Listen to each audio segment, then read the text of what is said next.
Thank you, Donna. So welcome to this meeting of the Audit and Governance Committee taking place on Tuesday, the 27th of January, 2026.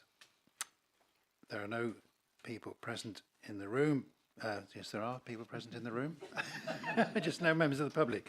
For those present in the meeting room, if the fire alarm sounds, please leave the building by the nearest exit and make your way to the fire assembly point in the car park. Papers and recording. The agenda, papers and other relevant information for this meeting are available for public viewing on the Herefordshire Council website. The Council is streaming this meeting live on the Herefordshire Council YouTube channel and is making a recording.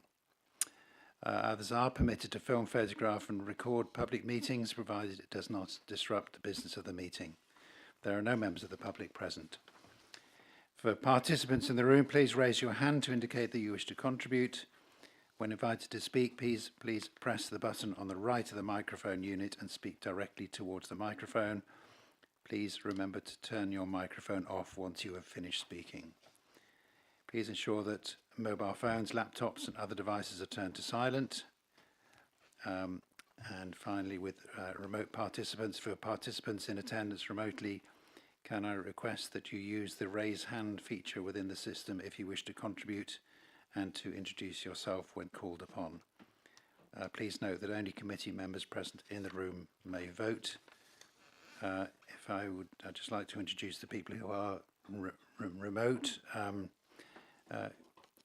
Grace Hawkins is attending from Grant Thornton, I believe. The auditors, Kathy Smith as well.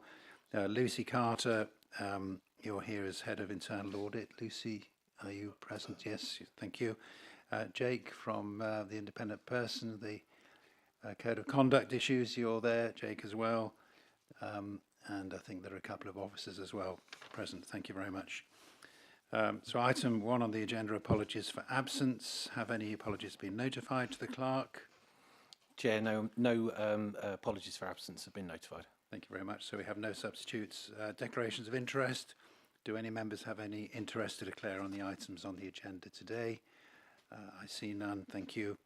Item 4, the minutes of the meeting held on 28th of October are included in the agenda for approval. I'll just check that date is correct. Yep, thank you.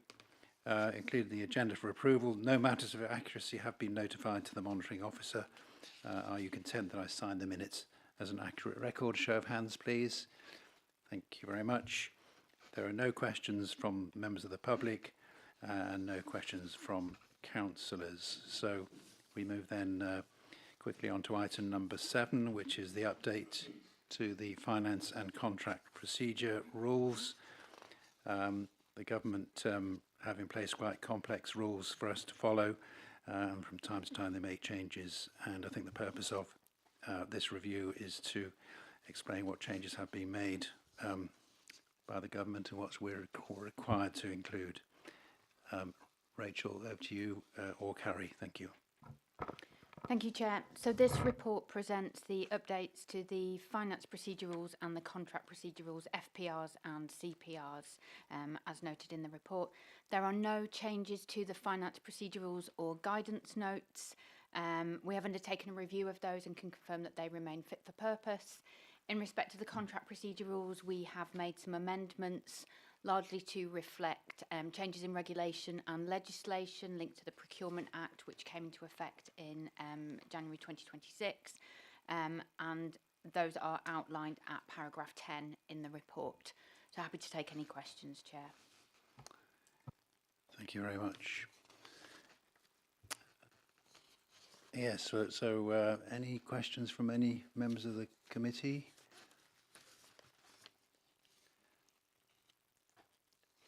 I guess, Rachel, we've got your assurance that this is all these changes, things required from a statutory perspective.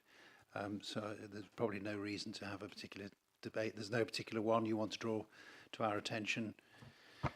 No, Chair, just to provide assurance that the changes required by the Procurement Act have been worked through for a number of years, probably now across the council, and we've worked across legal colleagues and the commercial services team, finance team, to ensure that those changes are reflective of the required legislation. Great, So you have thank you, that Rachel. assurance. Yeah. Okay, well, there are no questions, so I think we'll just move straight to the vote. We do require a vote on this particular one because we're making a statutory change. The recommendation or request is that the council approves the updates to the contract procedure rules in Appendix 1 in the Constitution and notes there are no changes. And notes that there are no changes recommended to the financial procedure rules. I don't think that's quite right, is it? Thank you.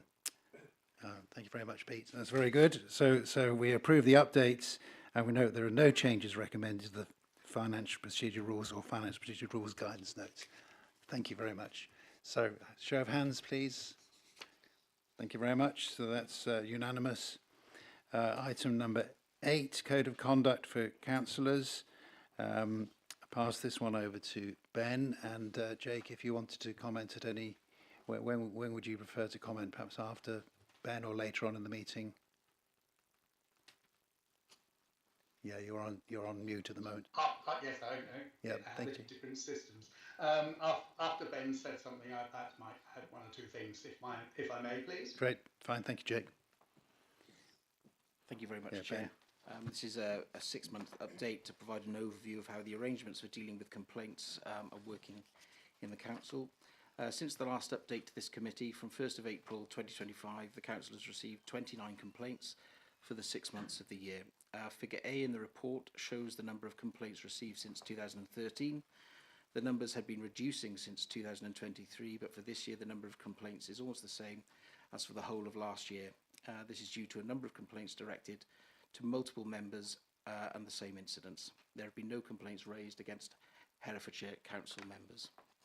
Figure B in the report shows that for the review period, the source of complaints are residents and parish town councillors. The high levels of complaints from the parish town councillors continues to be the same as last year. And again, no complaints are received to members of Herefordshire Council. 4 in every 10 complaints received continues to be raised by parish and town councillors about another parish or town councillor. In the 2 years, 2024 to 25, only 2 out of the 23 complaints, parish town councillor source complaints, resulted in any further action being taken. Out of 11 complaints in this year, only 1 was referred to investigation, meaning potential breach. No further action was taken after initial investigation stage for 10 complaints due to there being no evidence of breach.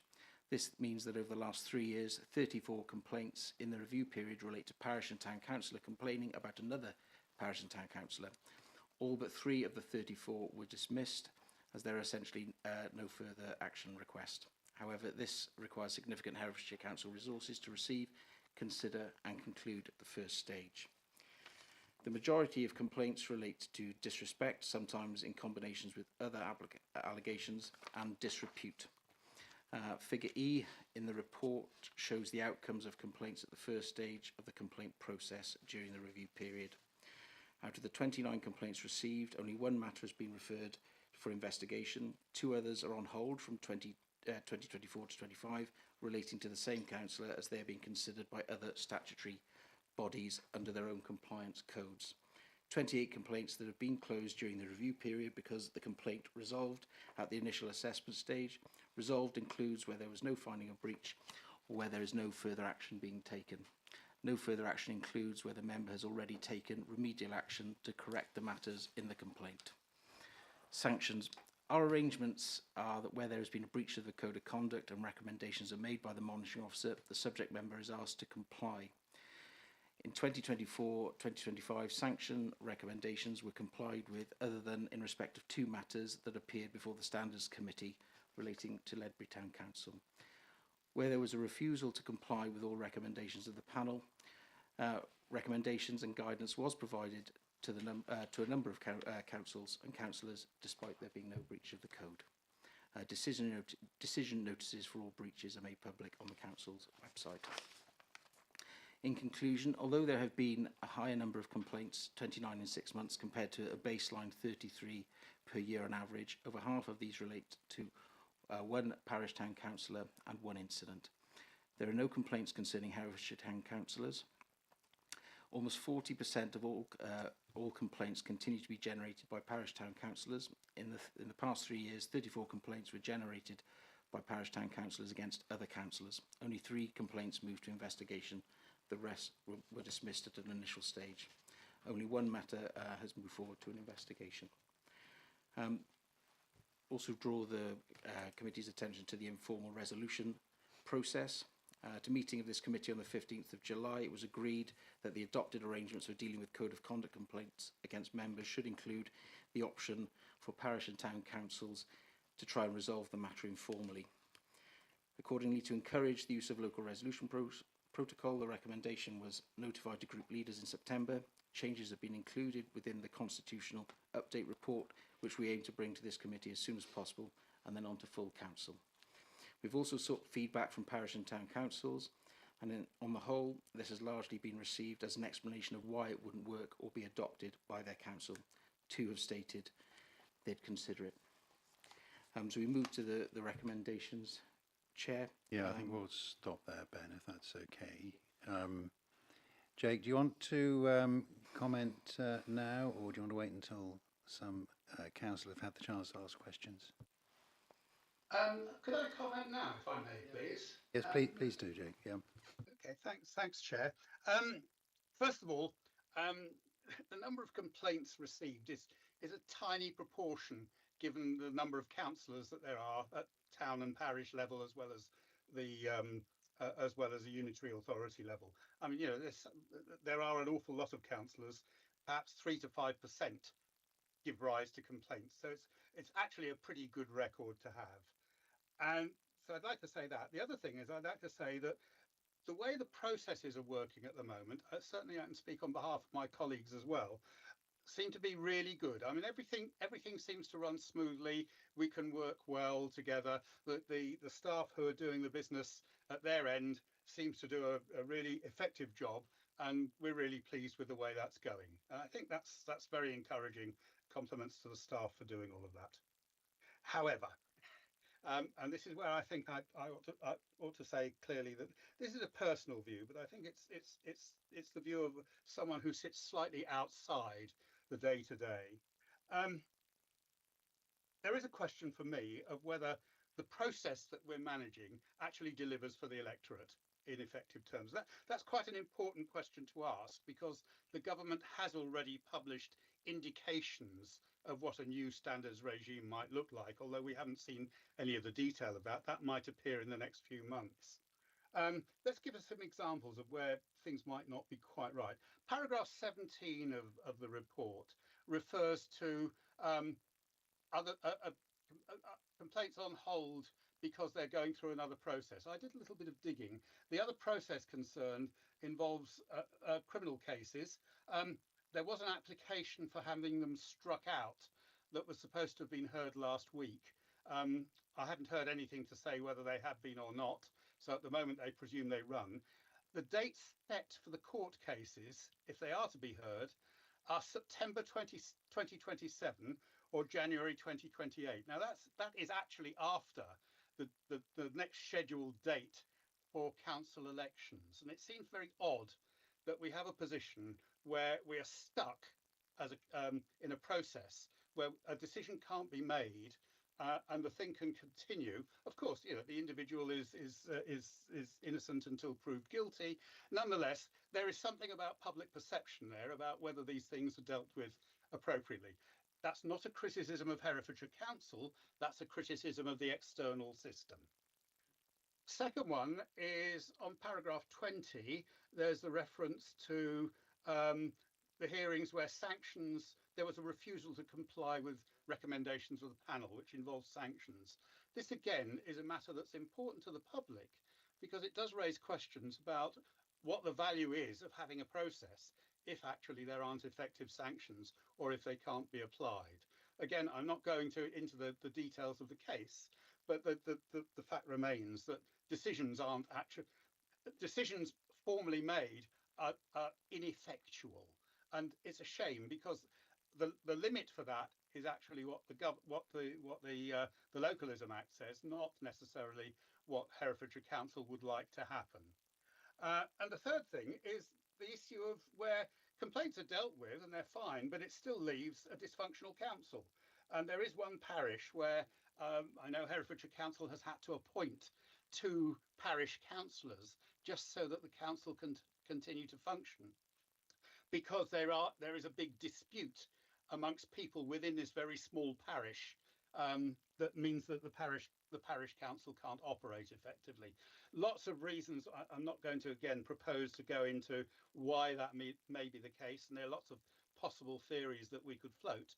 But if the fact remains that there is not an effective parish council and there is no mechanism, and Herefordshire Council isn't enabled through its current processes, or through necessarily perhaps through the law, to address those things. That is not good for the electorate. And I think it's worth just making those points in the hope that when it comes to consideration of any revisions to a standards regime, that those can be looked at. So just to conclude, just to add again, I think the work that's being done by the staff in particular to support us as independent members has been terrific. We do our little bit to try and make sure it works, but the whole system, I think, is creaking. Jake, thanks very much. Really appreciate those comments. I don't know whether anybody else would like to their own views. Mark, first of all. Thank you, Chair. Thank you, Jay. The conflict I've always had is that Hereford Council does not elect the councillors. The public does. So do we have the right to step in for the public and admonish and remove councillors or make them ineffective because they're not playing by rules of the council's code of conduct? But we didn't put them in place.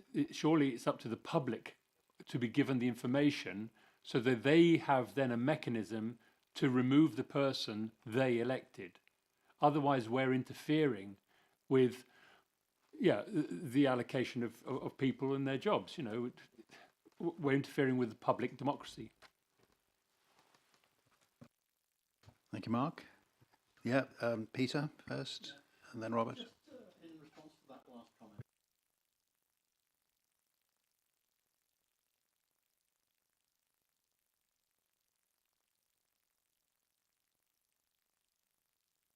Yeah, I felt that the rules are clearly implied in by virtue of the fact that the person standing to become a councillor knows them, and that the members of the public should know that they are applying for a position that has those rules.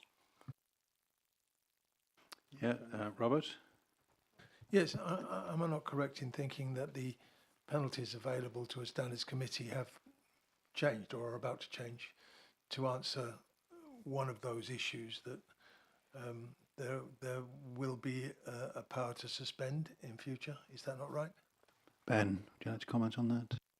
The government have conducted a consultation and they are looking to undertake reforms of the Localism Act, but that's not likely to take place until September, October next year. That's when they'll be looking at it. But there has been a consultation. They are looking at things like a mandatory code of conduct.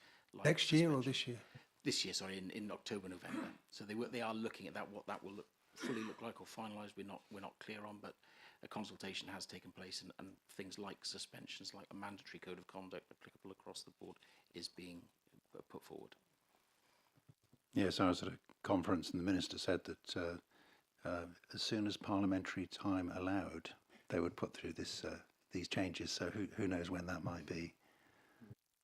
Robert. Yeah, one more point.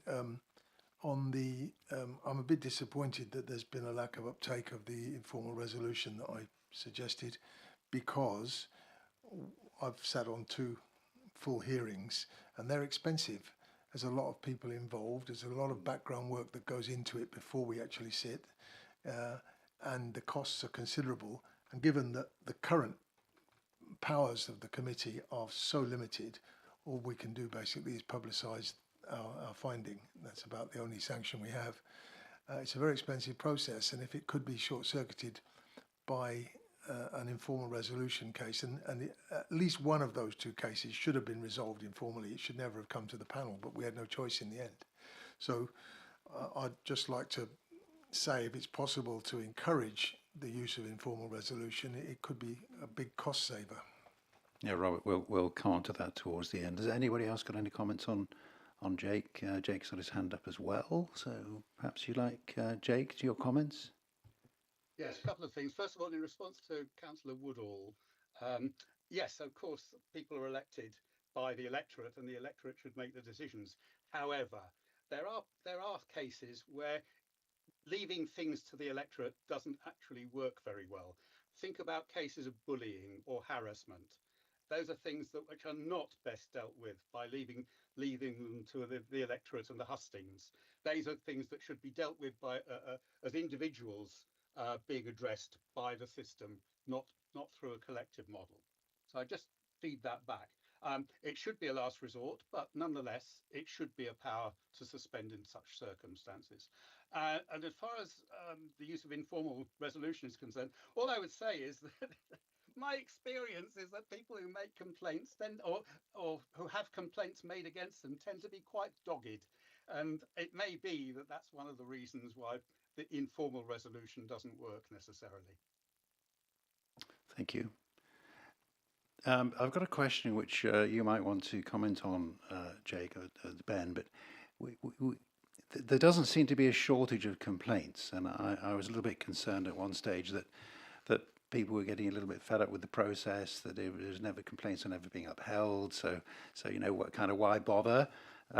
You might want to comment on that a little bit, but it's certainly now that we have this new system where there are 2 or 3 of us who see the results of the investigation almost immediately, and in almost every case, it's not taken any further because there's no jurisdiction, or there are all sorts of reasons why it's not taken any further. And I was just, as I say, a little bit frustrated, concerned that members of the public might be thinking, oh, it's not worth going to the monitoring officer because you know nothing's going to happen. But there are as many complaints made so far this year as the whole of last year, so that sort of goes counter to that argument. And Jake, you do see these complaints coming forward, and universally you seem as a group to agree with the approach being taken by the monitoring officer. So for me, I do take comfort that you know you are looking at these things. It's not just the monitoring officer who's doing it. Yes, we do certainly look at them. What I would say is that there tends to be a fashion that what can happen is that someone realizes that there's a complaints mechanism, so they use it, and then there's a little bit of not so much of a flood, but a little more than a trickle of complaints coming from the same place, because people suddenly are alert to the fact that there is a procedure that they might be able to use. Whether they're using it legitimately or not is something that we then analyse. But that's the way these things tend to be a bit of a fashion. So yes, and I think, Jake, I do take huge comfort from the fact that you and your colleagues do look at these cases all the time. I think the frustrations which you've expressed are ones which we have as well. That there is no real remedy which we can do, and the frustrations, we want to see parish councils and other councils working effectively. Very often when we get these complaints is because the council is not working effectively, and we can't then go in and make a big change to make them more effective. And I just find that all terribly frustrating. Any other comments at this stage, or questions from anybody? No.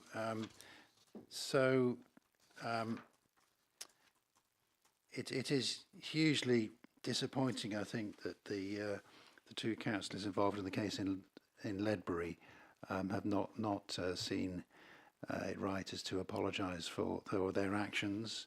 That doesn't, I think, help that particular council, and a little bit to Councillor Woodall's suggestion that it would be wrong to take away their kind of democratic rights. I think in a lot of councils, the councillors are not elected because there are fewer people who stand for election. They're co-opted, and of course it means that, you know, it doesn't matter how outrageous their behaviour is, if they go and stand again, they end up being councillor again because there are not enough people to stand against them. It's democracy not working, really, and it's a huge disappointment that we can't encourage more people to stand in these roles. So, finally, then, going, Robert, to your point, you've been quite keen that we have informal resolution as an option. There's been some consultation, and Ben, I think you're saying most parish councils are saying, well, you know, we're not desperately interested, but you've got two who are, and I think maybe a small debate. You know, is it worth putting in place these provisions because two councils want to do it, or do we just say no? It's just not worth doing because it will need to go to full council, I think, to make it a change to the constitution. Ben. That's my understanding, yes, but it is an optional process, and to have that optional process embedded within the constitution may be helpful for those who do want to use it. I mean, obviously we've had a consultation at a moment in time. Things may change, but having it in there as an option for parish and town councils to utilise is effective, I would say. So that's a decision really for us as a committee to make. Robert, would you like to reinforce your thinking, and if anybody has a different view, if they can express that would be appreciated. Thank you. Yes, I came to this through an extensive experience of handling informal resolution system in the Hong Kong Police, where you get a lot of complaints, naturally, like all police forces do. And we had an informal resolution system that was extremely successful. I used to have to set half of a day a week to interview people as part of the informal resolution. And what attracted them to it, they got to sound off to a superintendent of police. And that would often satisfy them, and they'd say, right, I'm happy now. So I'd sit there and let them sound off to me, get them to sign the form, and off they went happy. Now, that's a great deal cheaper than, as you well know, the process of having a full hearing into it, or even where we just do the investigation. That's quite lengthy by the monitoring officer as well. There's quite a lot of work goes in, statements taken to check. So if there's some way that this can be encouraged, one of the things was that I'd originally suggested that the ward councillor might be the person who would listen to them, and the ward councillors all went, oh, I don't want to get involved in that. That's a disappointment. And then parish council chairmen are all saying much the same thing. Oh, it's not that they don't like the idea of informal resolution, they don't want to do it themselves because they don't want the workload of it. It isn't actually that many cases. We've got 53 councillors, and how many complaints a year? Most of them haven't seen a complaint in their ward for years. So it wouldn't be a heavy burden, but I can't force people to take this on. I just think that if it could get going, it would save a lot of time, trouble and money and still satisfy the objective. So that's my pitch on this. Yeah, thank you, Robert. Mark. Yes, thank you, Robert. But the town council's situation is different from the police in many ways. But one of them is that the ward councillors often sit on the town council and the parish council, and they end up in a politicised situation with other members who they then have to cooperate with in future meetings. So having someone sit in order to listen to complaints is a really good idea. And I think you're right, it does work. It lets people sound off. It's finding that right person. And it's a bit like sending people to see the headmaster.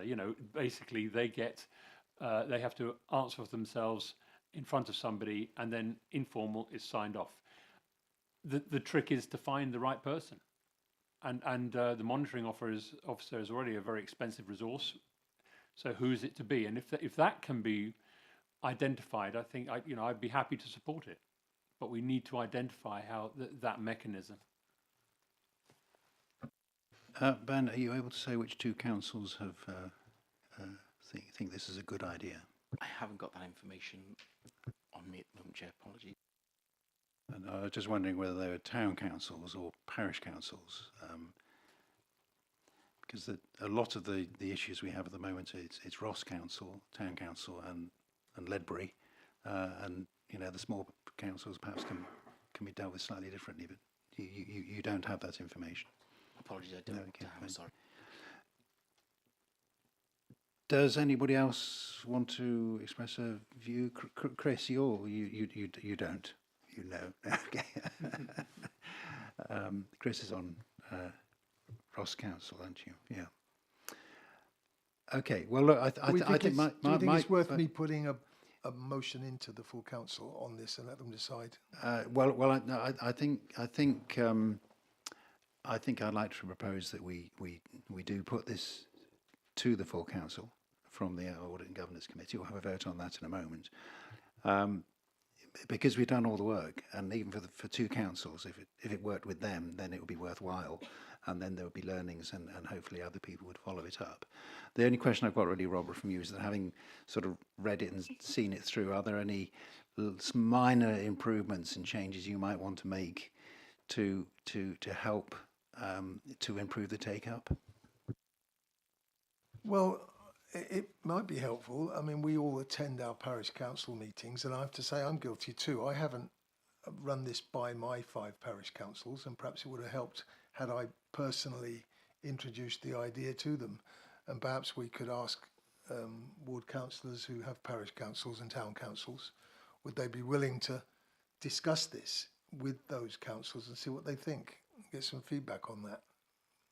Ben, what was the consultation process? I think didn't it go out to all clerks and parish councils? Yes, it went out to all parish and town councils, and they submitted their views back to us. And I suppose your point, Robert, is that they didn't necessarily discuss the paper at a full parish council meeting where the ward councillor was present. Yes, I mean, they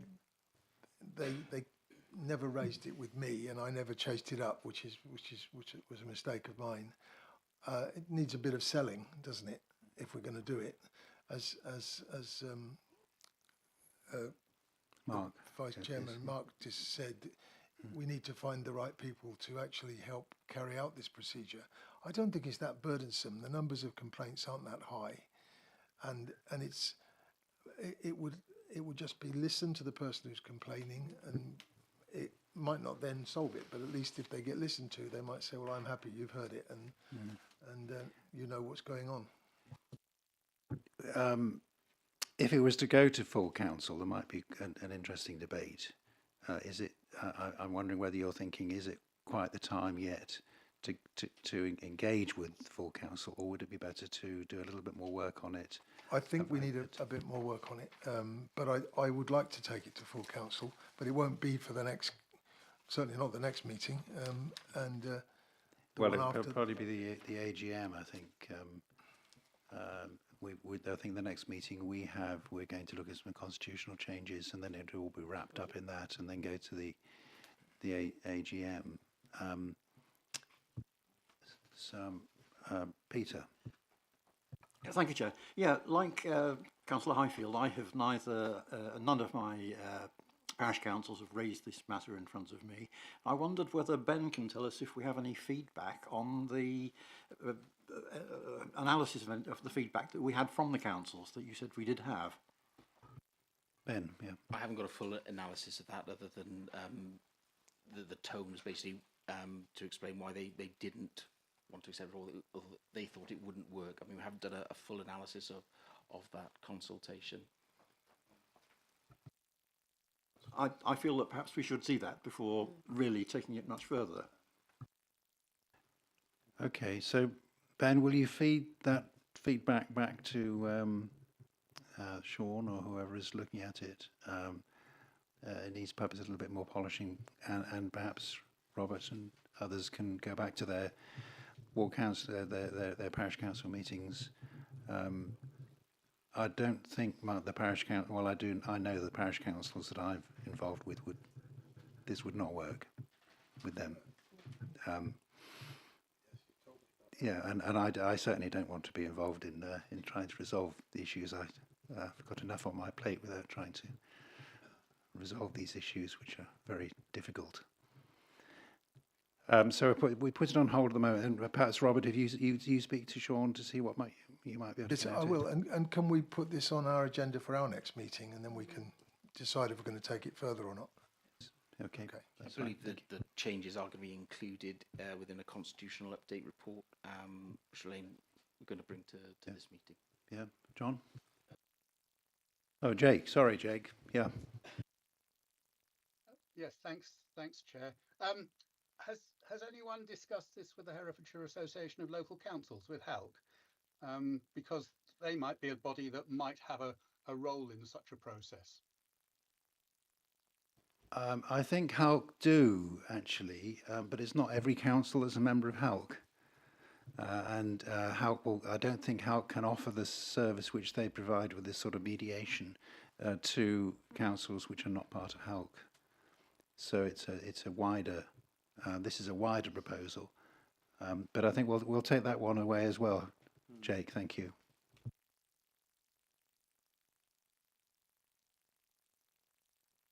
Okay, so we've kind of noted the report. Thank you, Jake. Thank you ever so much to you and your colleagues for the time.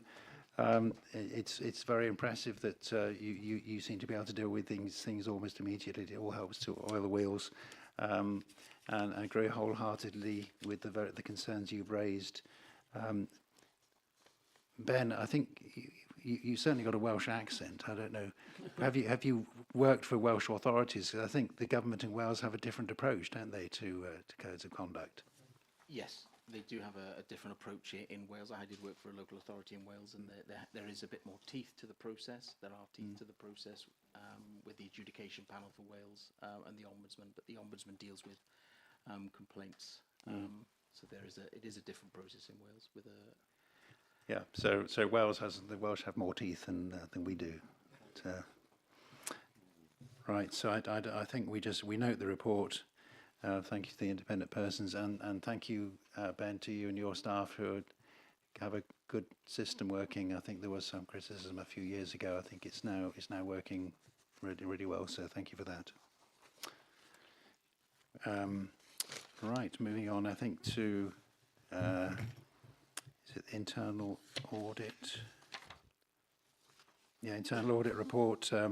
Lucy, do you want to go straight on, or Rachel, do you want to introduce this topic? Thank you, Chair. Yep, this internal audit report presents an update on activity for the first 3 quarters of the year, so up to December 2025. And with that, I will just hand over to Lucy Cater from SWAP, our internal auditors, to take you through some of the detail in that appendix. Thank you. Thank you, Chair. Thank you, Rachel. Afternoon. This is your usual report, comes to your committee on a regular basis. It gives you an update of the work that the internal audit team have conducted on behalf of Herefordshire Council. So in your pack this afternoon, you have 3 final reports, which are the public rights of way, housing benefit and council tax reductions, and temporary accommodation. And the summaries of those reports are included, I think it's Appendix A or B. And we've got a number of audits in progress, and we have a number of reports at draft report. I'm very hopeful that a lot of those will come to your next meeting. We continue to follow up all your agreed actions, and you currently have 40 open agreed actions, which was reduced from 47 in the previous quarter. Happy to take any questions, Chair. Right. Lucy, I think I'll start off, if I may, with the Public Rights of Way final report. I'm really pleased to see that that's come forward. The reading I take from this is that things have improved. There were perhaps more deficiencies in the past, and things have been moved on, but there are still 3 management actions. Could you just very briefly go through those 3 actions which are outstanding? You're on mute, I think. Sorry, yeah, yes, yeah. I realised that as I Yeah. started talking to myself. Yeah, bear with, I've got the audit open in front of me. I'm working off of one screen, so it's not very easy this afternoon. The first agreed action was in respect of reporting on a strategic overview level to the local access forum. I think, but the agreed action is that service level key performance indicators will be established and maintained to introduce oversight of pro management and team performance. This will support and expand strategic level performance monitoring in place.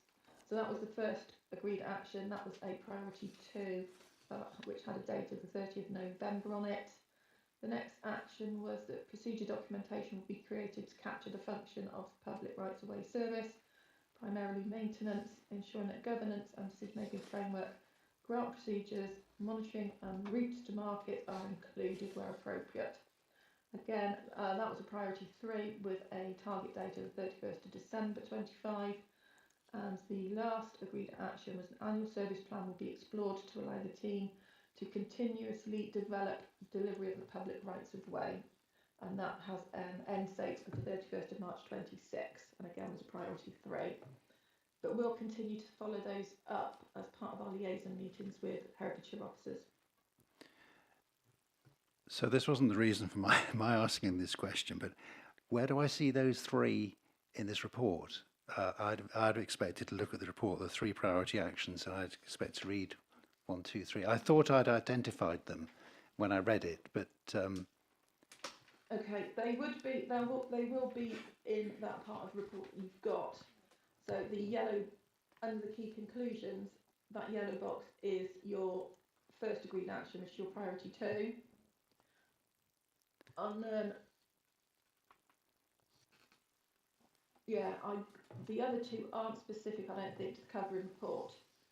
So maybe we need to change how we're reporting to this committee, which happy to. yeah, We can see for them. yeah. I mean, I know I can ask you for the full report, Yeah. but as I said, I hadn't expected the conversation to go quite this way because I'd identified 3, but which are different. The first one, there's more detailed management oversight of team performance is needed.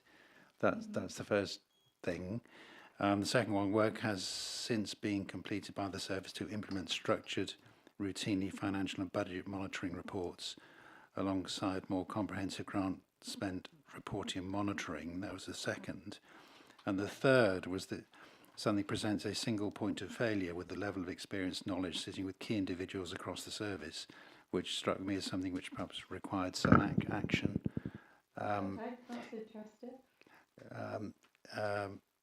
And also on the second page, it talks about other relevant information. So the new PRC contract is being reviewed and procured. This may have an impact and see change within the Prow team and management agreements. So what I was going to ask was that internal audit carried on looking at this department when the new Prow contract is in place, it looks again to see what the impact has been of that work. Now, Rachel, am I going beyond my remit as chair of this committee to ask that? Because you and I would normally have a conversation about what is in the programme for the future. I think, Chair, that would be included as a follow-up recommendation, Lucy, would it not? It would. If I was a mid-reasonable audit assurance, I wouldn't plan to do a full audit of that. I would follow up with the agreed actions, but we could put another audit into next year's audit plan to do another piece of work if so required. I'm looking at my colleagues on the committee. I think Prow is such an important aspect of delivering value. Thank you, Robert, to the community that we'd like to make sure it wasn't. You have a report every 2 or 3 years and then you can forget about it. No, this is something we want to keep front of mind, Rachel. I agree. It's a definite priority. I think what we need to remember is that we've done a lot of work this year in making sure that the audit plan is risk-based. It's a risk-based audit programme. So I think let's add that to the list of things that we're considering within next year's audit plan. And when that plan comes to this committee for approval, then that's considered in the context of the other risks that we are seeking to satisfy through the audit plan, possibly. Pete, do you want to comment on that? Is that fair enough to kick it down the road a bit? I don't think it's, Chair, I don't think it's kicking it down the road. I think it's very much is picking up on Rachel's point. As we spoke last week at Cabinet, and we spoke at SMB last Friday in here. We're very much risk-based to everything we're doing. So I think that gives a justification as to why you're doing something or why you're not. If there's no risk, if it's a low risk, then you wouldn't want to be checking quite regularly. But if something is higher or has an impact, then you would do so. And that's why we're going to be talking at item 11 on the update on the risk, and I'm sure Rachel will update you on where we've updated two of the risks. Yeah. So no, I think it's something you keep aware of. But if it's I think again, this isn't the way the conversation I thought was going to go. So, it's rated as operational risk assessment is low, but you know, this isn't supposed to be a political group. But I think for representing the community and the services they are getting, it may not be an operational risk, but as far as they're concerned and as far as the reputation of the council is concerned, it's actually perhaps more. What I can say is, from a cabinet perspective, you know, PROW is significant. We actually found £1 million additionally to ensure we could continue even in the tight financial controls we're in at the minute. But PROW was something that we feel so aware of, and we are aware of the members and the residents of Herefordshire's concerns on PROW. That's why we ensured we put that in to cover that. And we want to make sure we're getting value for money through it. So, Rachel, if you just sort of take that on board, if you would. And I think, Lucy, I think it would help if I made for the if there are management actions, they could be specified clearly in the document so that we can see what they are, and the follow-up dates, which I think is probably in your action list. Robert? Yes, I want to follow up on this.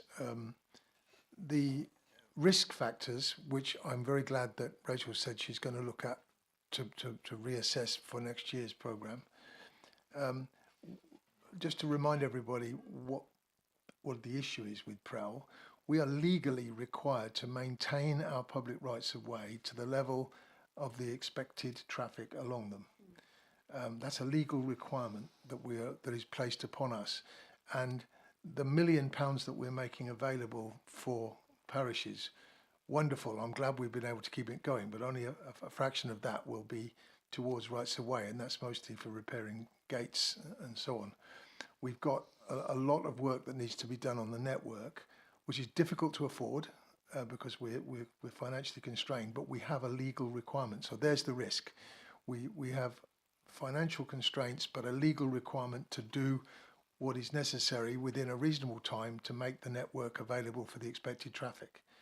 And frankly, we have not been doing that for decades. That's history, and we have made a lot of movement in the right direction. I'm delighted with Cabinet that they've now got somebody on the Cabinet who specifically speaks up for this issue, which is a big step forward. We've reconstituted the Local Access Forum, which meets this Friday, and I think will be a completely different body that will work more effectively. All that's good, but it's still a big risk because of the financial constraints and the legal requirements placed on us. Thank you, Robert. Again, I think, Rachel, if you sort of take that on board, it'll be a departmental risk, directorate risk, I suppose, something below the top.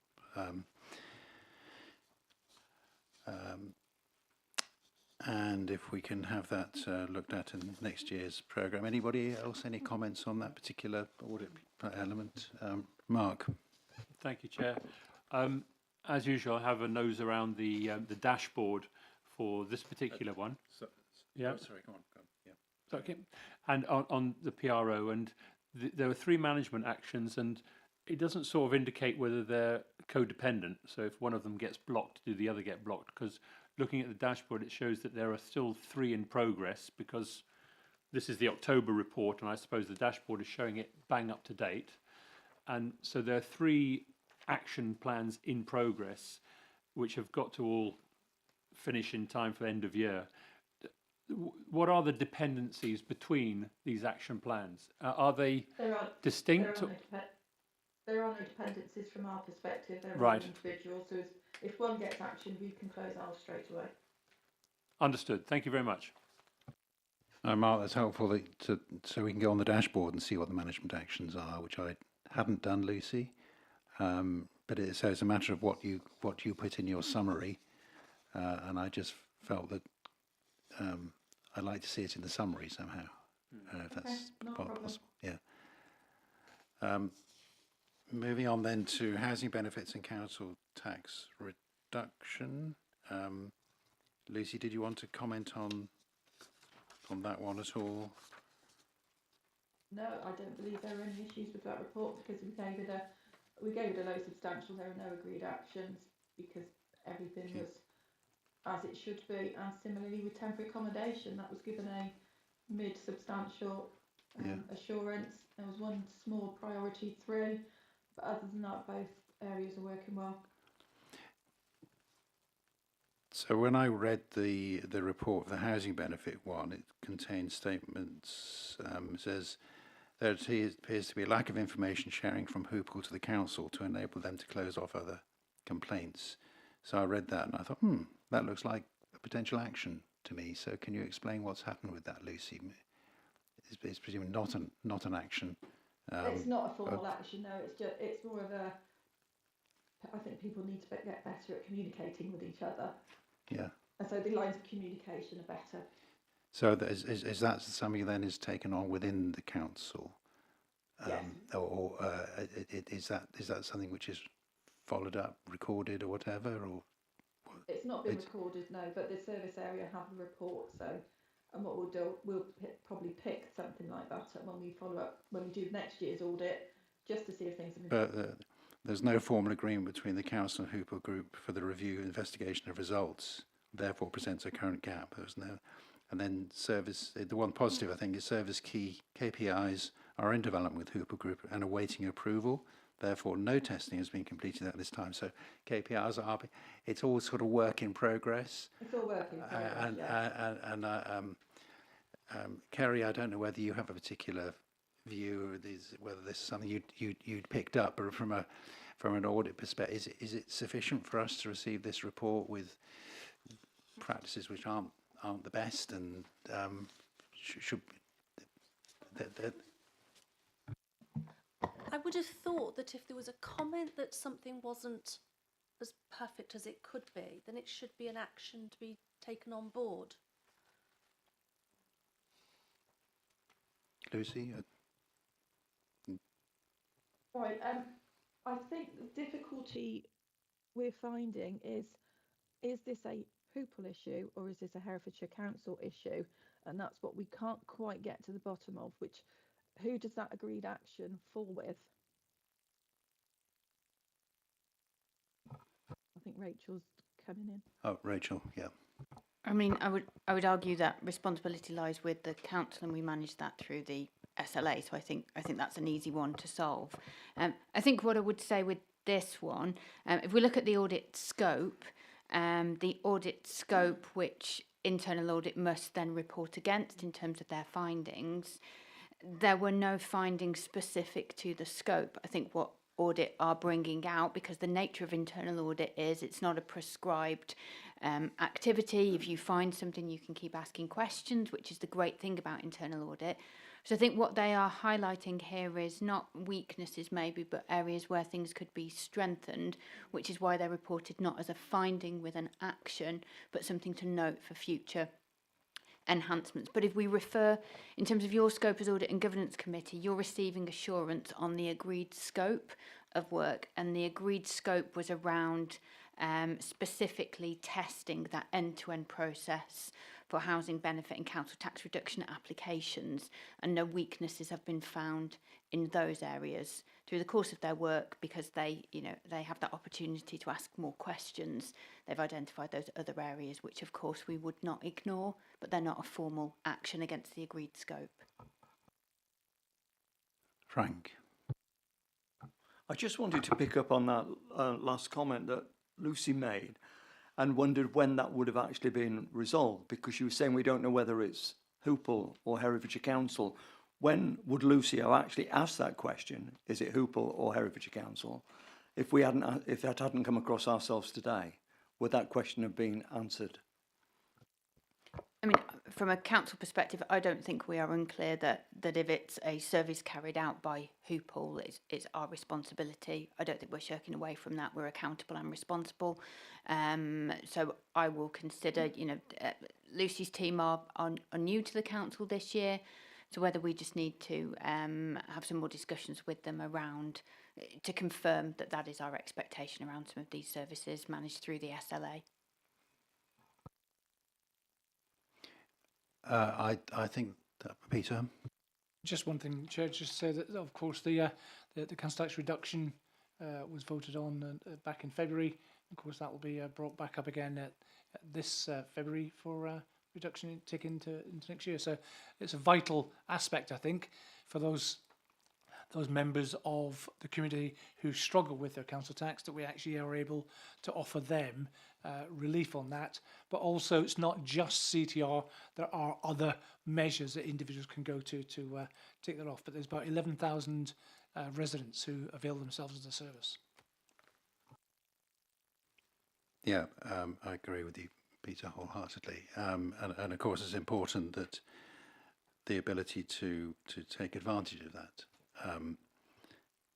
offer is made available to people, but at the same time, the people who apply are justifiably entitled to it, and I guess that's the function of this. So, I think it's.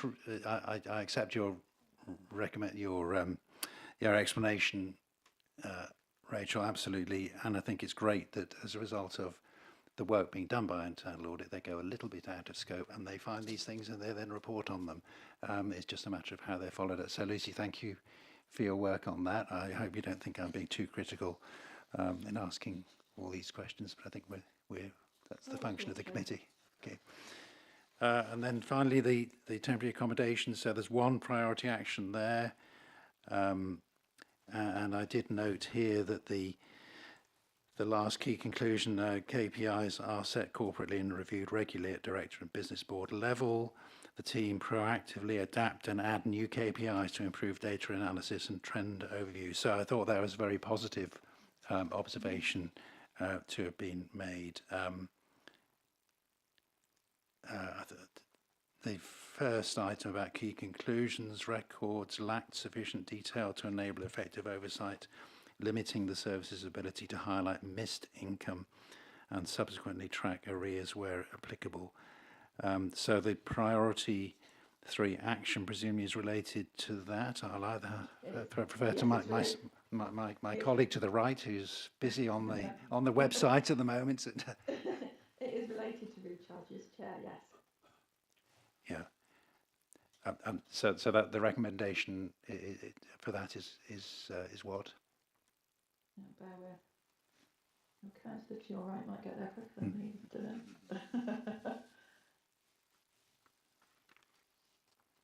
So the agreed action is a 3, and we've got an end date of the 31st of August on that one, 2026.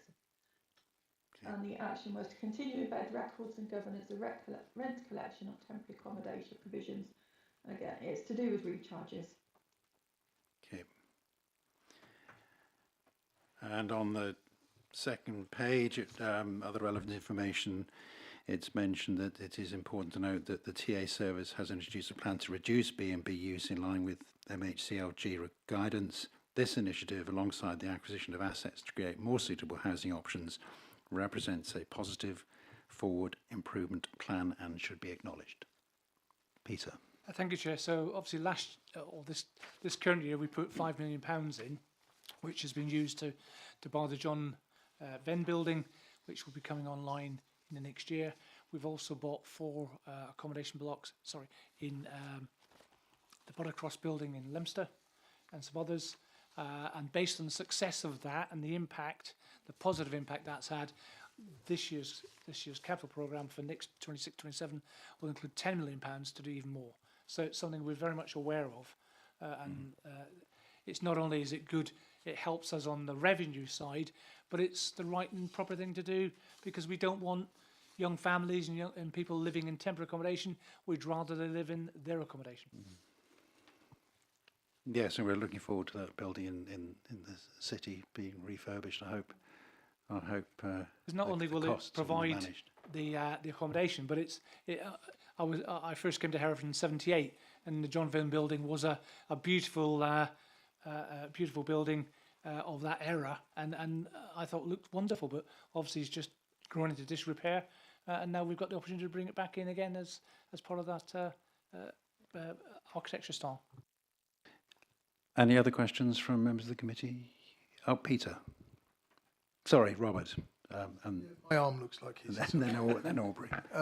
No, I just wanted to demonstrate my ignorance because I looked at the paperwork for this meeting, and we had the update report, and I don't know where to find the information. I look at the list of audit plan progress, and I see that in the comment it says report included.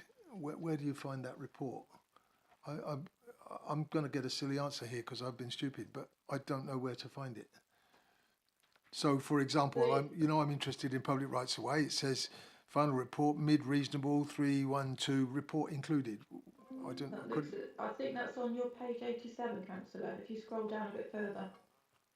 87? I think that's Yeah, the public reports back probably. No, it's not in this one. It's which one is it? 87. Which one am I supposed to be looking at? Frau is 87, so it's a different report.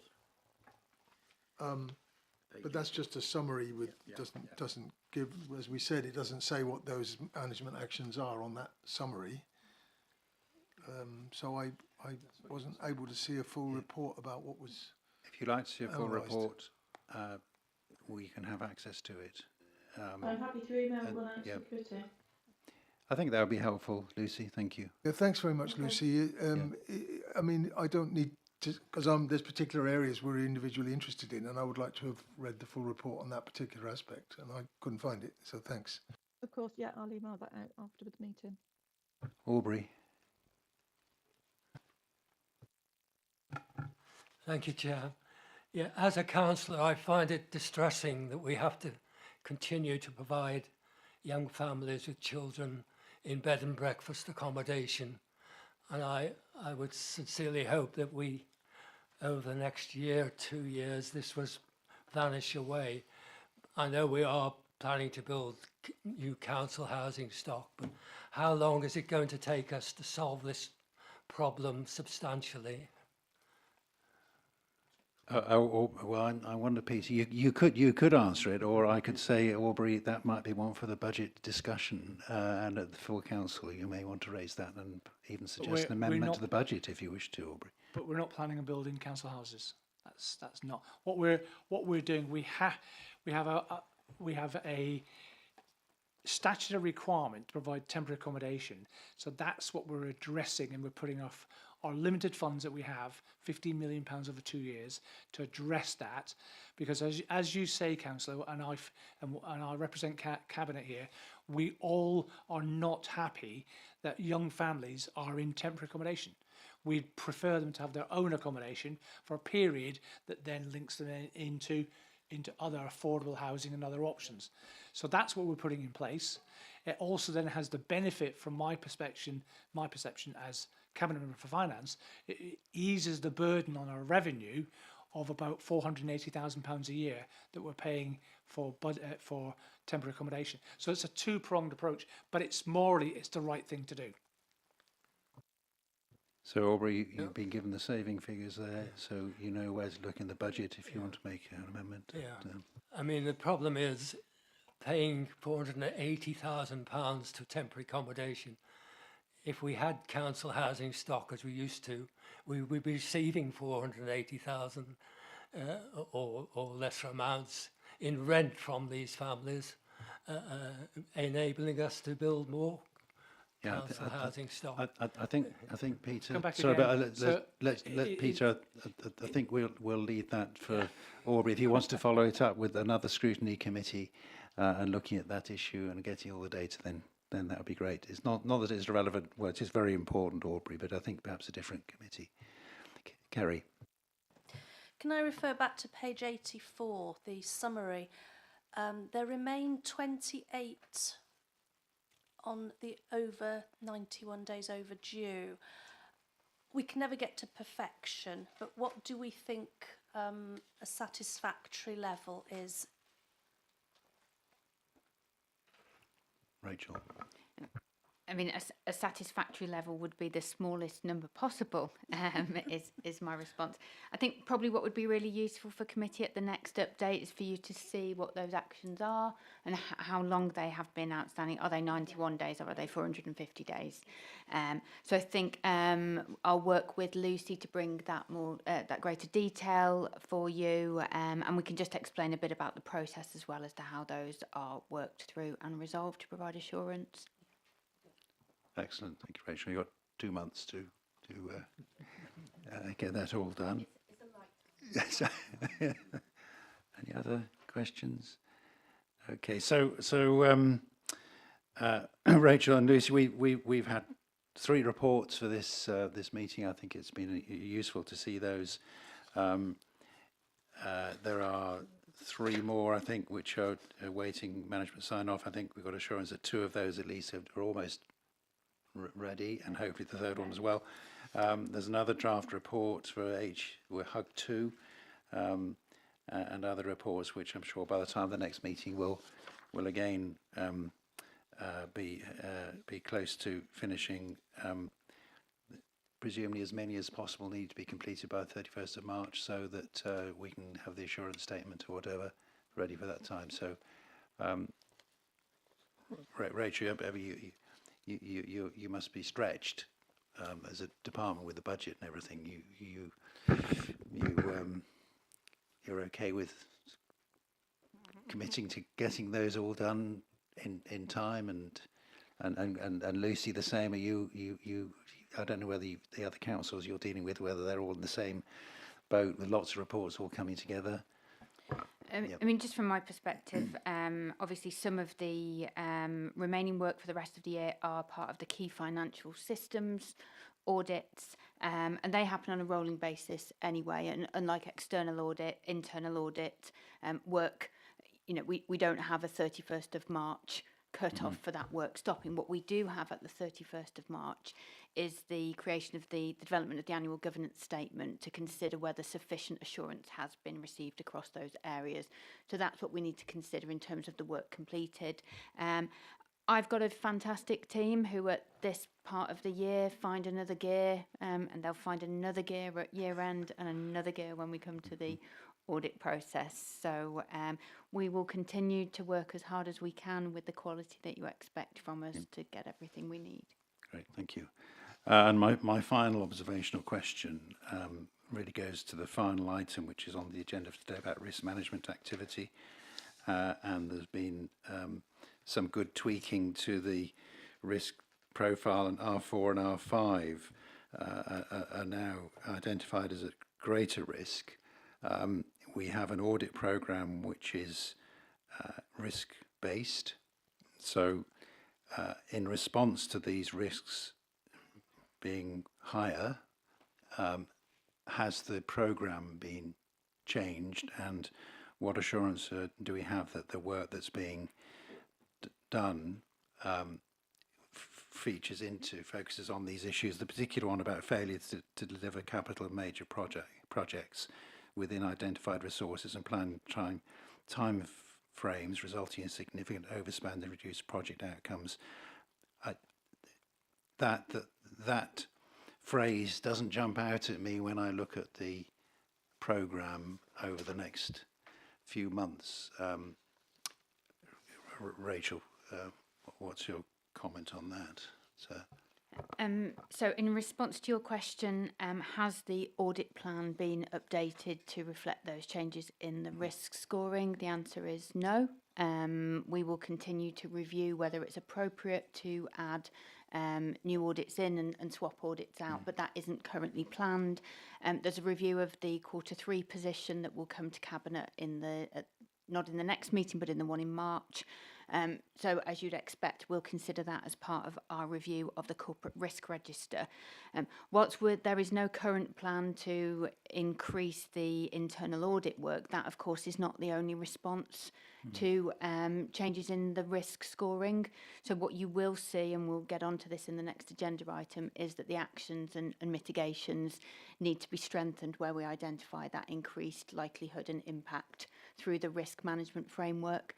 So I would say that whilst internal audit is one of the activities that take place within that, it's not the only measure available to us. In fact, with some of those risks, making sure that we have got, for example, with capital, a dedicated project team and sufficient capacity and capability, that action would have more impact on that particular risk than an internal audit of that at this point in time. Frank? Peter? And even Robert, sorry. Robert. Yes, the item that's the very high risk, which is the lack of local special education needs and disabilities placement, there's related issues with that. As we know, quite recently, what we thought we were going to get funding for our own SEN school was cancelled, and so that has made an implication on that. And the knock-on effect of that is that we are sending children at huge expense in transport to go to places distant from here. We're spending twice as much money on SEN transport as we are on the roads. Twice as much. Very few people know that, but it's a staggering figure, which the legal situation commits us to, but we could have avoided some of it without changing the legal situation had we been able to create more places locally. And this is a terrible problem. And I wonder if the knock-on issues of this are actually reflected. It's not just a lack of local things, it's because of the risks, the political risks that have come our way over the funding of all this. And that's what contributes to this problem, and I don't know how well that's highlighted as part of the risk assessment. Rachel, I think we're dealing with risk, aren't we, later on the agenda, so perhaps you could save that, Robert, for that. I think it's a very valid question. Okay, so I have raised the issue of whether the programme has been changed, and Rachel's been very open and honest, said no, but there are other routes which you're following through to mitigate those increased risk areas. And I think that was a helpful discussion, I hope. I think, Lucy, thank you very much for your work with that. We'll look forward to seeing some more reports the next meeting. For me, I like the format we now have, apart from the fact that we don't have those action points, and that's partly my own fault for not going looking at the dashboard. It would have all been clear on that, but obviously members of the public don't have access to that, so I think it would be helpful. Just come up with my own defence there off the cuff, but I think if it's available to the public, they should see those sorts of things. So good. I'm just wondering, do I need? Is it? So the report is just for noting. There's no voting connection with that. So I'll move on if that's all right. Lucy, I think you have another number of councils to go to. I do. I've got another audit committee chair. And thank you, and hopefully the learnings you get from all that sort of stuff all helps us in our council here. Thank you. Brilliant. Thank you very much. Okay. Moving on then to item 10, the Anti-Bribery and Corruption Annual Report. Again, Rachel, do you introduce this or go straight to Jonathan? I'll leave it to you. I think I will just pass straight over to Jonathan. Thank you, Chair.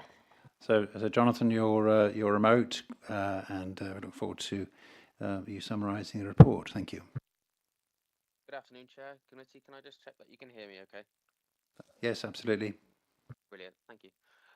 So as the Counter Fraud Manager for the Council, I'm presenting the 2025 Annual Fraud Report, which provides committee with an overview on all the counter fraud activity undertaken across the Council services throughout the previous calendar year. The report includes updates on counter fraud activity from corporate fraud, parking enforcement, information security, and our trading standards departments. So at a time really where budgets across local government are being stretched to deliver essential services, it's important that we stress that any money that is obtained through fraud has a direct impact on the council, and this can adversely affect the local community, as it takes away funds which are meant to be spent on legitimate public services.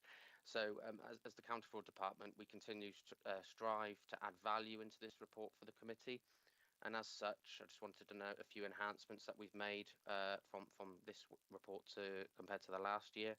So that includes multi-year analysis on the referral data to help highlight some trends, patterns and volumes of alleged fraudulent activity being investigated across enforcement services, and also the inclusion of relevant background papers as well, which hopefully provides the committee with some useful local government benchmarking. I'd also like to take the opportunity just to highlight to the committee some of the key achievements from our council's enforcement teams in tackling against fraud, and these include a 78% reduction in the number of successful cyber fraud incidents against our services, over 5,000 reviews being undertaken using proactive data matching analysis tools, a total of 89 fraudulent and misused blue badges being seized by parking enforcement, Herefordshire Trading Standards leading the way on an investigation into an alleged national installation scam, and a targeted focus from corporate fraud on council tax, benefits and social care fraud typologies, with a number of joint working investigations being pursued by the Counter Fraud Department, the Department for Work and Pensions and the NHS National Health Service. And just finally, a total value of counter fraud activity across all councils' enforcement services during 2025 was calculated to be in excess of £350,000. That's all I'll just add at this point, and thank you for your time. I'll do my best to answer any questions that the committee may have. Thank you. Thank you very much. Mark, do you want to start with your question about the... Yeah, I have, so there's two questions really. One was on the corporate fraud, which is page 101 of our complete pack, item 17. And there it says that 47 cases were carried forward from 2024, and then 141 new ones in 2025. Is that a manageable number? I mean, are you expecting more and more cases to be carried forward year on year? It presents its challenges in terms of the amount of referrals that we manage, but obviously they all follow the process in terms of risk rating our cases, and therefore we use that basis of risk rating referrals to kind of manage that workload. Yeah. And if I may, through the chair, thank you for that. I mean, obviously you'll know which types of fraud take longer than others to process, so you could probably predict which ones. The other issue I had was on page 105 of this pack, which is item 22, cyber fraud, and I was just wondering, a very impressive reduction in the figures. 22.2 says that Hoople is seeing a 91% reduction in 2025 compared to 2024, but there's no explanation of why, how, what. Is that a 91% reduction because it went from, I don't know, 3 to 2 or something like that, or 3 to 1, or is it hundreds to, that's the thing about percentages, it rather disguises it a bit. How come that's such a, what is the reason for such a massive reduction?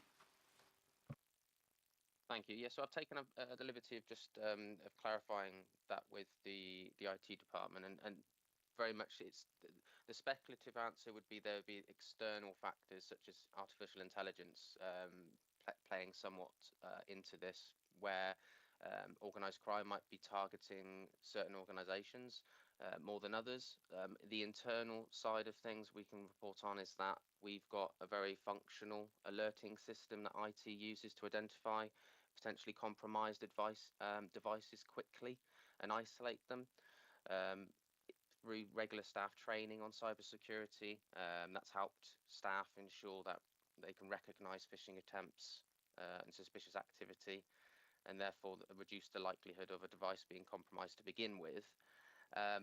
And additionally, increased testing from the IT department was undertaken during 2025, which is believed to have further strengthened our overall security posture. And obviously there was the introduction of Microsoft 365 devices, which I think has also helped reduce incidents as well. So I think the answer to that is that it's an accumulation of different things without being specific to any one of those.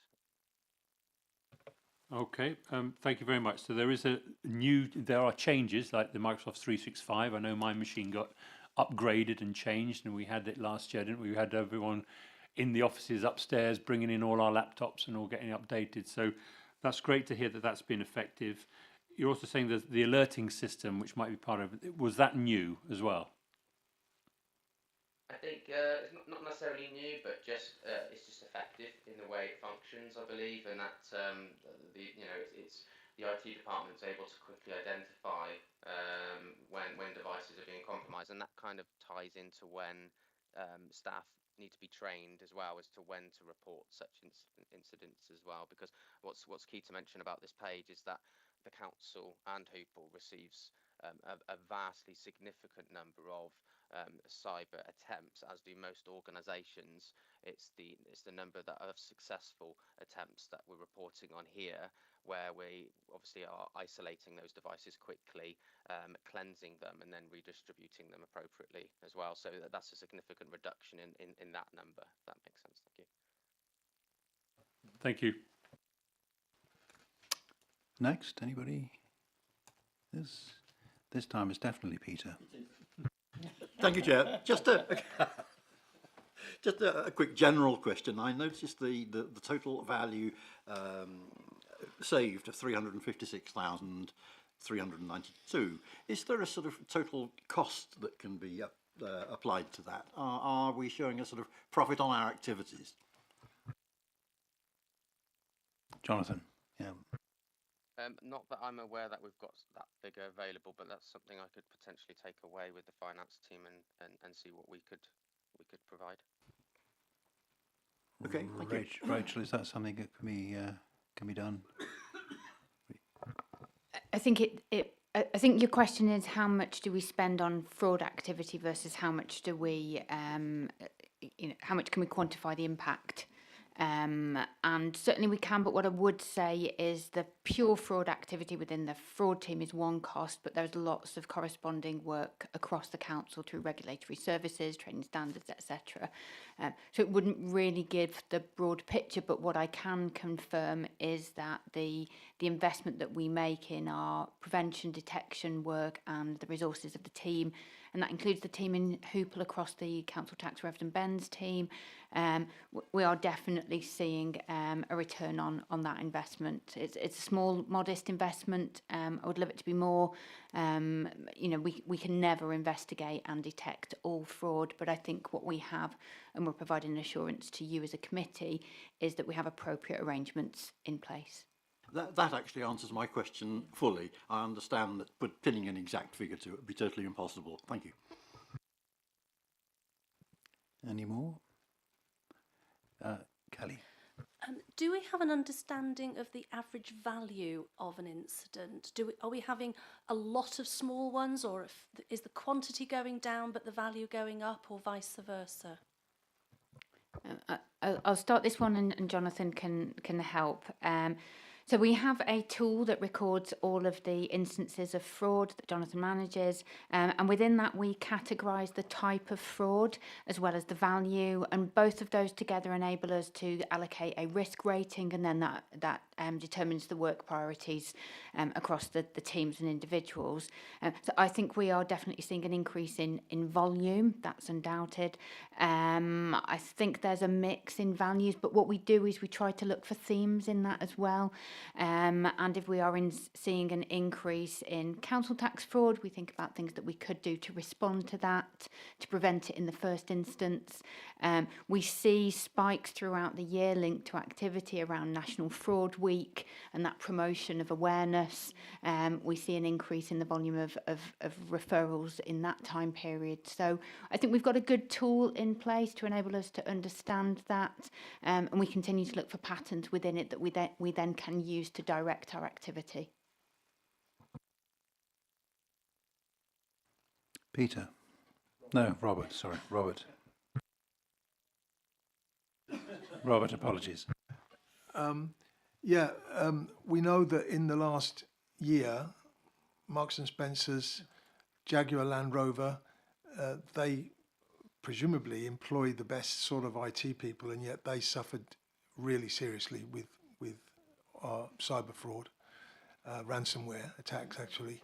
And my cousin, who runs a fairly major business, he employed what the reputation as one of the best companies in the country to set up their IT to prevent fraud, because they carry, like us, an awful lot of individual personal data for his business. And nevertheless, it got taken, it got accessed. They were, because they had, thanks to their high quality system, they had sufficient backup, so their data wasn't going to be destroyed, which is often the threat. But they had to risk, by refusing to pay up, they had to risk that this personal data was revealed. And they handled that risk. It took them a year, it cost them a lot of money. So when we say that we have got robust things in place and we are dealing with fraud and we're stopping online fraud, often most of those cases will be very amateur attempts. I mean, how confident can we be, and how do we mitigate if somebody, a really serious body, decides to do an attack on us, particularly for all the personal data that we hold? A really good question, and I think what would be valuable is if we bring in some of the IT department to explain those controls in place. I'm not an expert in that field. What I'm providing you with assurance on is the fraud arrangements to manage and detect and pursue fraud. I think that's different from the controls that we have in place from an IT perspective around particularly those cyber attacks. And I would say that the public sector has not been immune to some of those significant cyber attacks as well. Some large councils have been victim of that. So we do have arrangements in place, but that's not really the remit of the fraud team. It's the remit of the IT team to link closely in and understand the risks through the fraud management. So I think it probably would be valuable to bring that detail to the next committee, and we can commit to doing that. Thank you, Rachel. Would you know that? Thank you, Peter. So no one would say we are not vulnerable to assessments, because that's a very arrogant position to be in. And all it would take would be a hostile national state to actually attack you, as you say, and throw everything at you, and they will find a glitch. What we can say is we do everything possible we can, and that's part of the reasons that we moved to MS365, and that's part of the reason that when you switch it on and you curse, because just as you want your laptop to go, it goes back through the loop and it's updating this and updating that, because the most important thing in prevention is having all your drivers, all your software up to date, and that's why we put it in place. In addition, you will notice in this year's, in the 26-27 budget, we have in the capital programme about 147k for cyber updates, and that's making sure that everything is up to date. Then we have the appropriate systems. But I think speaking to, on behalf of CDIO Ed Garces, we'd never say we're not impenetrable, but what we do is we provide and make our system hard enough that as casual cyber terrorists go around, it's a hard nut, they'll go to another one and go on someone else. And that's all we can do. Yeah, thanks, Peter. That sums up the answer I'd like to hear. Thank you. Rachel, this might be in the context of, again, that sort of report, that it's important, we as councillors, it's what the public see, and what some might have seen are little notices on the council car parks saying don't use your phone or whatever to pay because you might get scammed. So what is our response to that, and how are we dealing with a supplier? Because it may not be our responsibility, but it's something which our citizens are seeing. Whether you want to cover that in the report or whether you can comment on it now, I don't know. I don't have any specific information on that. I think we'd need the service lead to provide some information, unless Jonathan has any information specifically on that type of scam. Yeah, I am aware that there's been some recent communication circulated within January of 2026, just kind of highlighting the risks associated with that scam that you refer to. So I think that the key is trying to get the message out to the local community of what the risks associated are and how they can protect themselves. So I think that's an active thing that's been on the radar from the parking enforcement team. Peter, you might have an answer. So the threat is, if you go on, as you know, we've got your parking. So when you put the code in, it links you to the website, it comes up. There's no threat there whatsoever. What the problem is fraudsters are putting QR codes up and around and trying to have you use the QR code to link, and that's taking you to a fraudulent site. That's the problem. So it's when you go onto your park and you put in code 115 and it tells you this is the appropriate car park and you put it in for 2 hours, you're fully safe. It's not an issue. It's just these fraudsters are putting, I think, I'm not sure if it's in Herefordshire, but in certain areas, they're actually putting their own fraudulent signs over the top of others and forcing or trying to make people go on and use the QR codes, and that's where it's getting to. So that's what all the signs are around saying. Don't follow the QR codes. Use the application. So there is a fraud going on, which is potentially national. So Jonathan, I wonder whether you could look at that a little bit. In your part of your day job, and night and everything else. Kerry. In another organisation, we approach the cyber fraud from a point of view of it's not if, it's when. We have vigorous training more than once a year.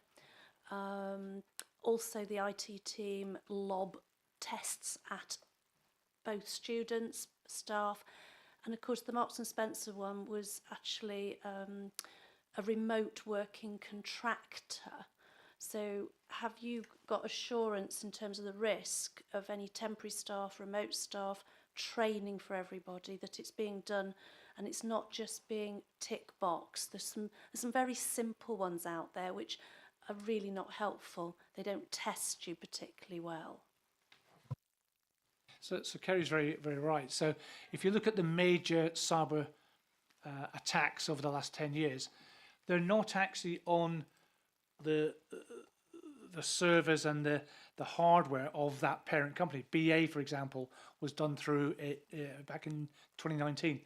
They got hit by £400 million from the ICO, but that wasn't BA's network. It was done through a third party who had connections to the BA network. And effectively, the problem from BA was that they hadn't checked their suppliers. What I can say is that we take every step possible for that. I wouldn't like to sort of shout the guns of what we do, but we do have a pretty rigorous training plan and also everything we can do to make people aware. And of course, what we make people aware in general purposes, if anybody rings you up or speaks to you and it sounds too good to be true, it's a fraud. That's the easy answer. If you're under time constraint and they're trying to push you all the time, then again, that's another combat indicator it's a fraud. And if it just doesn't feel right, don't do it. And of course, the biggest thing, of course, is if you hover your mouse button over the email address, it will actually show you the full email address. So it may say David Hitchner, but if I held my icon over it and it shows Wiggly Womp Womp, you think, well, it's obviously not that, and just delete it. So it's all these little simple tricks to make people aware in the workplace, but also in their personal work, their personal environments as well. Thank you, Peter. Rachel? And just to provide some further assurance, our mandatory training modules have just been released for 2026. They include 5 modules which are mandatory, and we will monitor completion of those training modules through corporate leadership team, so a naughty list effectively of which members of the team have not completed it, including CLT members. So those modules for 2026 are information access and information governance, really important about protecting the information that we all hold. A separate module on information security, one on code of conduct, which isn't relevant to my response now, fraud awareness and prevention, so some really detailed worked examples, and our mandatory training, as I'm sure you all know as members, it's quite interactive, so real life examples, which really help drive that risk home. And then finally, introduction to safeguarding, which again is an important part of everything we do. So they will be monitored, and all staff, temporary and permanent, are required to undertake that training. Thank you, Rachel. Any other questions? No. Any further comments from you, Jonathan? None at this time, but thank you for having me, Chair. Okay, well, thank you for your presentation. I'm told there's a recommendation here that needs to be voted on. So I think it's having reviewed the presentation, the members are satisfied. Let's see, what had I written down? Confirmed as satisfactory. Yeah, confirm the arrangements are satisfactory. Are the committee happy to vote on that? All in favour? Show of hands. Thank you very much. Item 11, update on risk management activity. I think this can be quite brief, maybe. Well, we'll wait and see. Rachel. Thank you, Chair. So this is an update on the risk management strategy and corporate risk register at Q2, so that's September 2025. That was reviewed by Cabinet at its meeting in November, and so this has come onward to Audit and Governance Committee for review. So the corporate risk register was refreshed last year, as you'll remember, and so that was presented in June 2025, including 8 corporate risks. A further risk was added in Q1, recognising the risk of financial failure of a major supplier, and that was considered in the update that was last brought to A&G committee as well. In Q2, there are no new additional risks that have been added to the register. That has gone through a review by corporate leadership team and Cabinet, but 2 risks have had a change in their scoring, and those risks are highlighted at paragraph 8 and 9 in the report. Risk 4, the failure to deliver capital and major projects within identified resources and planned timeframes, and risk 5, failure to deliver a sustainable financial strategy. Risk 4 has been refreshed from a scoring perspective to recognise the impact of risk to project budgets in those capital and major projects, and risk 5 was had a change in score to recognise the risk to the council's future financial sustainability arising from the fair funding review. I'll talk around those 2 specific risks as I go through, but just to provide assurance that the engagement across CLT and Cabinet members, these risks have been reviewed and discussed. At the Audit and Governance Committee in September, we presented the revised audit plan, which has now been clearly aligned to the corporate risk register, and we note specifically which risk each audit is seeking to address, and which of the council plan priorities as well. We're continuing to work and embed the updated risk strategy and risk management framework, and further activity planned over the remainder of this year will be to update the Council's risk management intranet page. That again builds on the enhanced communication and the joined up working across the Council, ensures consistency in the way that we are identifying, scoring and managing risks, and also to look at some dashboard reporting, again bringing together themes and presenting that in a more user-friendly way to enable us to identify more meaningful mitigations and activity. So in respect of those 2 risks which have been updated in terms of scoring, at Q1, risk 4 regarding capital and major projects had a risk scoring of 9 with a likelihood of 3 and an impact of 3. That has been revised to 12 at Q2. Likelihood remains at 3, but the impact has been updated to 4 to reflect that increase in impact of overspends on the council's budgets and capital projects. What I would say, we've identified that additional impact within that specific risk. However, the activity and mitigations continue to be strengthened in response to that. The purpose of reviewing that risk score is to ensure that when that changes, we've got appropriate actions and mitigations in place. And the table in the corporate risk register identifies some of that work, reviewing the capacity and capability of the capital schemes. And of course, we need to join this up with the performance through the year. So what we are seeing at Q2 is a significant achievement against the capital budget in 25-26. So again, whilst we've identified the risk, what we're seeing throughout the year is strong performance in terms of that capital spend and adherence within the approved project budgets and timelines. And we also report that through the performance reporting that goes quarterly to Cabinet. In respect of risk 5 then, the sustainable financial strategy, we reviewed the MTFS in September. That was always our plan in light of the fair funding review this year, and we presented that to Cabinet in September, and since then we have worked at pace to develop the 26-27 revenue budget and capital programme. So again, there has been increased activity, strengthening of controls across both revenue and capital spend, a significant amount of information sharing and work to understand the impact of the fair funding review.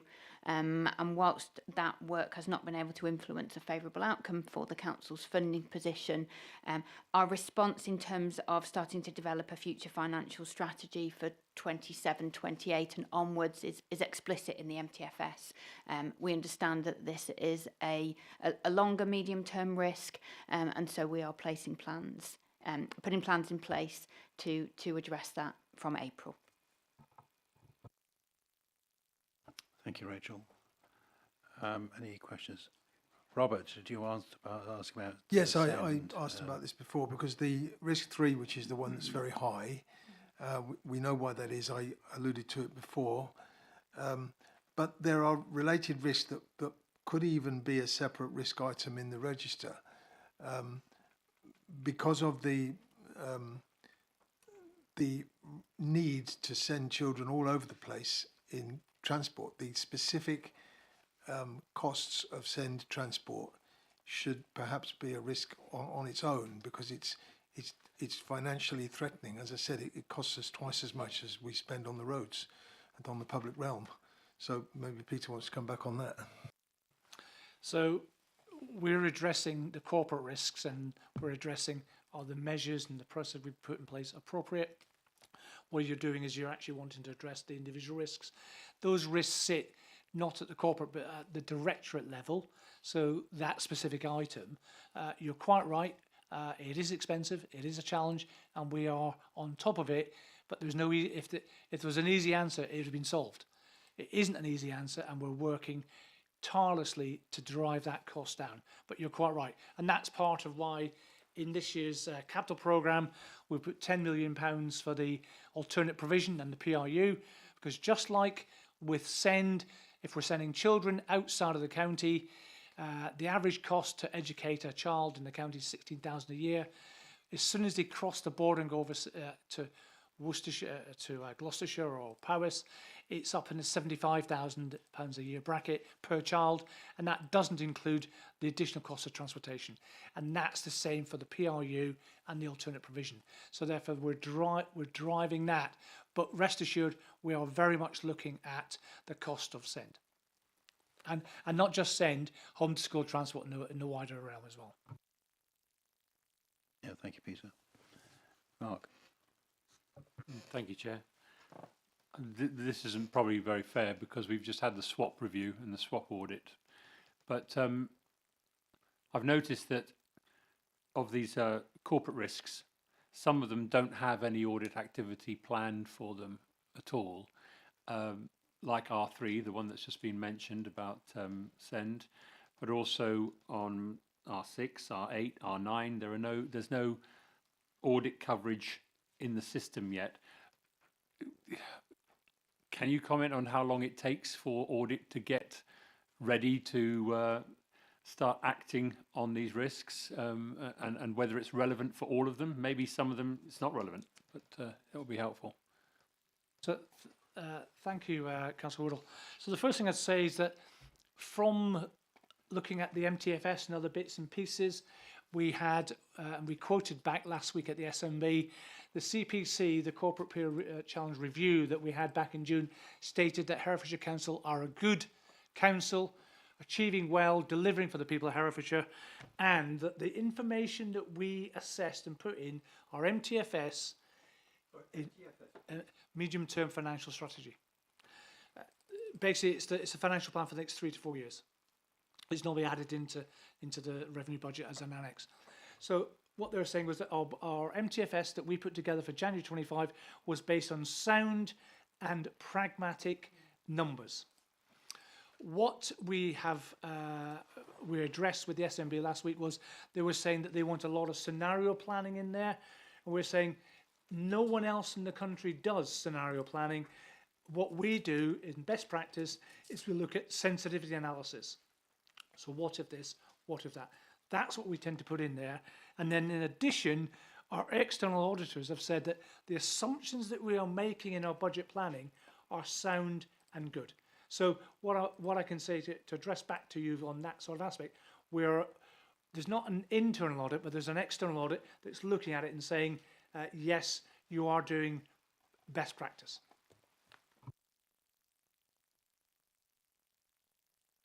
Rachel? Yeah, thank you, Chair. I've just looked back at the audit plan that was approved back in September. So in terms of risk 3, that's the lack of special educational needs and disabilities placement provision. Whilst that isn't explicit in the plan, we have the DSG audit that will hopefully, that's finalised, and that was one of the ones that we hoped would come to this committee. So we are, you know, I've seen that copy, I've touched it, I've challenged back on some of the recommendations, and we're working through that process of what the management actions are. I think that's practically finalised now, so that will come to you.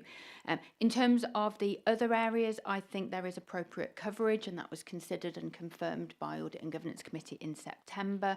But what I would say is that where we identify something as a corporate risk, directorate risk or service risk, that doesn't automatically mean that it needs an internal audit response. Internal audit is a way to consider whether we have the right controls in place over an activity, but it's not a mitigating action to an identified risk. So it's sometimes useful in understanding an area of service delivery. But for example, the corporate risk 6, which refers to the, apologies, yeah, I'm not sure what value an internal audit piece of work would do to that. What we have in the mitigating actions through the risk register is the development of a strategy to identify how we might best recruit and retain that staff. And that type of work is best placed with the HR and organisational development team within the council. An internal audit exercise now and adding that to the plan would not reduce the likelihood or impact of that risk. So I think the corporate risk register accurately and proportionately identifies the mitigating actions. I think we need to kind of decouple internal audit from you know, an identified risk. It's not the only solution, it's about the governance framework. And if we solely rely on internal audit to satisfy our risks, we need to kind of double their work programme, because you know that's just not achievable within the year. Thank you, Rachel. I suppose the thing is with internal audit, you get visibility of progress. You know, you get to see what's happening. Whereas with mitigation of risks, we don't see that until it gets reported later, do we? We don't get a live, up-to-date situation. Right, these are the mitigations. Are they working? And we find out at a report. So you'll come to a report. So on those ones, those corporate risks which don't have internal audits, we won't see them at the internal audit, but we'll see them at some point. You'll be reporting on the mitigations and how successful they've been. Not specifically. I don't think that's the plan. But what I would say, I mean, if we take that as an example, how will we know whether we are managing that risk well in terms of recruitment? Well, we look at our budget monitoring and our performance monitoring. So are we managing our recruitment costs within budget? Are we managing our employee costs within budget? Are we spending lots of money above budget on agency staff? That would indicate that the measures that we have in place are not effective. In terms of reporting against that, then I think that's done through the delivery plan and the budget monitoring. I wouldn't expect us to produce a further report linked to the risk management strategy and corporate risk register to then update on actions. But this is reviewed each quarter, and changes in the mitigations and actions are therefore also reviewed each quarter.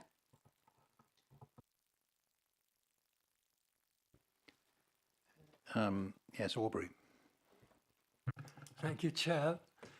One of the major risks that a lot of people have highlighted is the financial risk, is the funding for the proposed new road. In fact, isn't this new road, if it comes about, going to be funded by the 27 million loan due back from West Mercia waste project in January 29? The quick answer to that is no. But what I would say is it's not the remit of this committee to go into the detail of each specific risk. It's about the risk management arrangements. And I'm not ducking the question there in terms of the funding for any capital addition, either existing in the capital programme or proposed within the 26-27 capital programme. The way that we fund or plan to fund each of those projects is separately identified.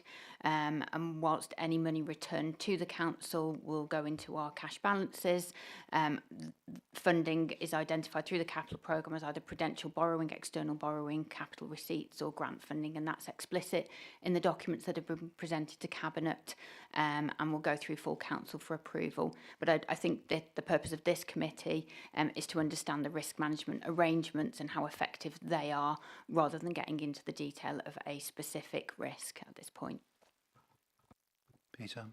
Chair, thank you. So without addressing Councillor Oliver's point, what I can draw back to is, you'll recall in the back of the risk strategy, there's the annex that shows and talks about our approach to risk. It says under each of the risks, what's our position currently and where are we? So we tend to be low on most of them.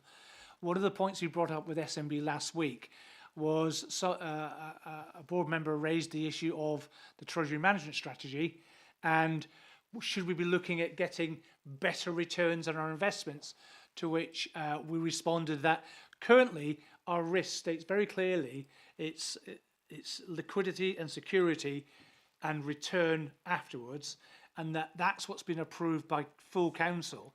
So if we were to change and actually want to go, not saying we want to go and do what Croydon did and put all of our money into overseas properties, but something like that, it would require not Cabinet's approval. So that's how it ties in and shows the balance and the value of the risk management strategy.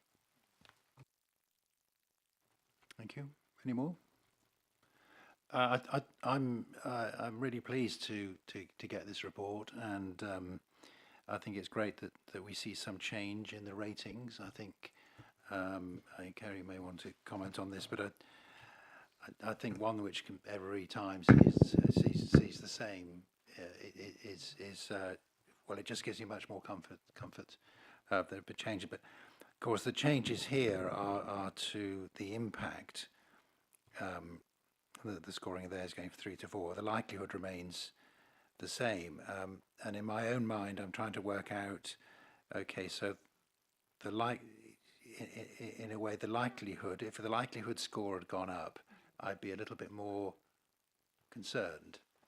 But is that logical? Because you're ending up with a total score. It's the total score we're interested in. So it wouldn't make any difference. Shouldn't make any difference whether it's the likelihood or the impact that goes up, because the net score remains the same. But I still feel that if the likelihood had gone up, I suppose what you then do as a council, you look at what the mitigation you can put in place, and I could see quite concrete stuff put in there about the mitigation, and that's what we're about. We're about making sure that yes, if the score goes up, it's not a case of oh that's a disaster. It's we've looked at it, we've approached it, we're making changes, and that's the sort of business we want to be, which is responding to changes. Rachel, I see you nodding sagely to say, yes, you're absolutely right. And I think what you've described, and perhaps I didn't describe it very well, is how that discussion has taken place at CLT, corporate leadership team and cabinet. So we've considered the risks, and where those scores have gone up, as in these two examples, we've then reviewed our response to those risks. Are the actions and mitigations in place still appropriate, or do we need to strengthen those based on that change in scoring? And that's what we have done in these two instances. And it's our role to make sure we're doing that. So that's good. Thank you very much. Kerry, did you want to? Yeah, and it's reassuring from a risk and governance point of view that it is a fresh read each time. That goes to prove that the right systems and processes are in place. It's not just a regurgitation, which is very often seen. Thank you. Thank you very much. So, in respect of that item, just looking at my papers. We just note the report. Thank you. It's good to get that comfort, and I think we had a word beforehand, Rachel, and at the last meeting we agreed to review it quarterly. So we'll continue to do that. I think certainly the committee appreciates the opportunity to look at this really important issue. So moving then on to the work programme. We don't, Jenny unfortunately is not with us today. She's usually very good in keeping us up to date with what's coming up. We've got a couple of items to add to the meeting agenda for next time. Are any of the officers able to help me out, or we just sort of I'll follow that up with Jenny after the meeting. That's okay with you all. Thank you very much. Date of next meeting. Next meeting is Tuesday, 24th of March. Thank you for attending, and please can I ask that the live stream be stopped.